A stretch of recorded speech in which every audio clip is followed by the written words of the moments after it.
Pertama adalah gugatan perbuatan melawan hukum yang diajukan oleh Dr. Taufik di Pengadilan Negeri Surakarta. Itu satu.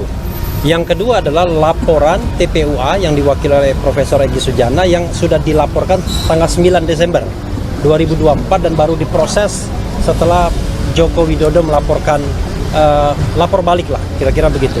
Kemudian yang ketiga adalah laporan pencemaran nama baik atau fitnah yang dilakukan oleh orang-orang tertentu menurut Joko Widodo. Nah, kalau menurut aturan yang ada ya, Perma nomor 1/1956 sebagaimana sering kita bahas juga, seharusnya yang harus diselesaikan itu adalah yang terkait dengan apakah ijazah Jokowi itu asli atau tidak? Apakah Jokowi mendapatkan ijazah dengan prosedur yang benar atau tidak? Nah, itu sesungguhnya bisa dipastikan di peradilan perdatanya, di Pengadilan Negeri Surakarta itu perbuatan melawan hukum. Persoalannya adalah sepertinya Jokowi menghindar dari peradilan tersebut. Padahal dia mengatakan akan menghadirkan ijazahnya kalau seandainya diperintahkan oleh pengadilan. Ketika mediasi mereka tidak mau menampilkan ijazahnya. Bahkan ijazahnya sekarang konon adanya di Bareskrim Mabes Polri. Itu satu.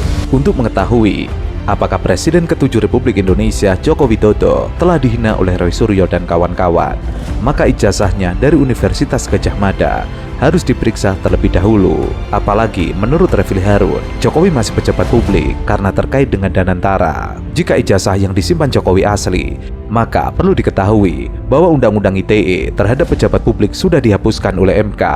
Kasus ijazah Jokowi tidak akan di-stop. Bahkan Presiden Prabowo Subianto terlihat menolak memberikan perlindungan terkait ijazah Jokowi. Yang kedua, ada undang-undang tentang perlindungan saksi dan korban, kawan-kawan semua, pasal 10 ya, yang mengatakan kalau ada misalnya tindak pidana atau dugaan tindak pidana pemalsuan dokumen dalam kasus konkret dan kemudian ada laporan pencemaran nama baik yang dilakukan oleh orang yang dianggap melaporkan tersebut, maka yang harus didahulukan adalah laporan tentang ada dugaan tindak pidana pemalsuan dokumen atau ijazah palsu ya. Nah, ini terbalik. Yang cepat itu adalah pencemaran nama baik dan fitnahnya. Padahal kita tahu bahwa pencemaran dan nama baik jadi relevan kalau seandainya ijazah palsunya tidak terbukti. Tapi kalau terbukti kan tidak relevan lagi. Itu satu.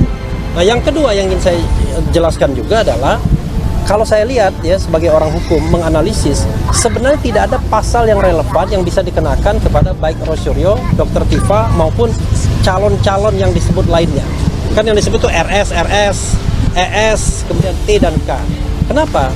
Kalau kita menggunakan pasal KUHP misalnya, perlu dipahami bahwa Roy Suryo dan Dr. Tifa ini bertindak untuk kepentingan publik, bukan untuk kepentingan pribadi. Karena itu nggak boleh dikriminalkan. Meskipun Jokowi menegaskan pelaporan dugaan pencemaran nama baik dan fitnah memiliki ijazah palsu Kapolda Metro Jaya bisa menjadi peringatan untuk pihak lain dan bisa menjadi pembelajaran bagi semua. Adapun pembuktian terkait itu akan melihat proses hukum yang akan berjalan nantinya. Ada 5 orang yang dilaporkan Jokowi, yaitu Roy Suryo, Rismond Sianipar, kemudian sosok berinisial ES dan K. Kalau menggunakan pasal 27A Undang-Undang ITE sebagaimana disebutkan, maka Roy Suryo dan Tifa juga harus bebas dan teman-teman karena Jokowi masih menjadi pejabat publik. Putusan MK terakhir mengatakan bahwa kalau dia pejabat publik tidak boleh mengadukan. Karena ini adalah negara demokrasi, ini adalah bagian dari kontrol publik. Yang ketiga, pasal 32 dan 35 Undang-Undang ITE yang sanksi hukumnya 8 tahun untuk Undang-Undang 32, 12 tahun untuk Undang-Undang 35 itu tidak relevan diterapkan kepada baik Dr. Tifa maupun yang lainnya, karena itu adalah bagaimana mengoprak-aprik data elektronik seolah-olah jadi asli dan lain sebagainya. Justru orang yang mengupload itu yang seharusnya dipermasalahkan. Karena saya melihat tidak ada yang relevan seharusnya, maka ini tidak perlu diproses. Itu pendapat saya.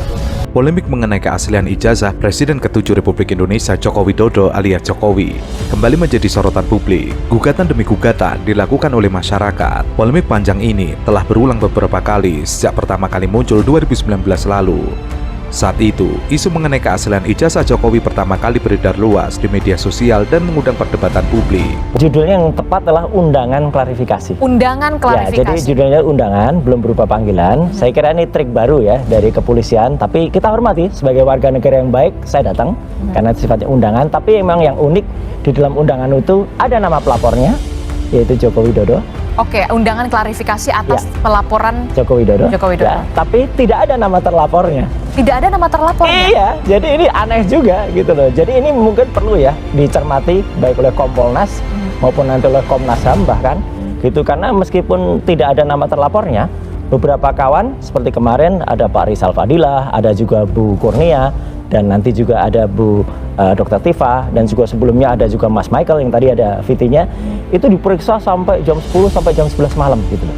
Jadi saya kira ini perlu ada aturan yang benar ya, yang baku di kepolisian. Jangan sampai belum jelas ada terlapornya, belum jelas kasusnya apa gitu ya. Kasusnya kan ya, udah ada pelapornya. Tapi di situ bahkan ada lokus dan tempus yang disebutkan ya pada tanggal tertentu definitif.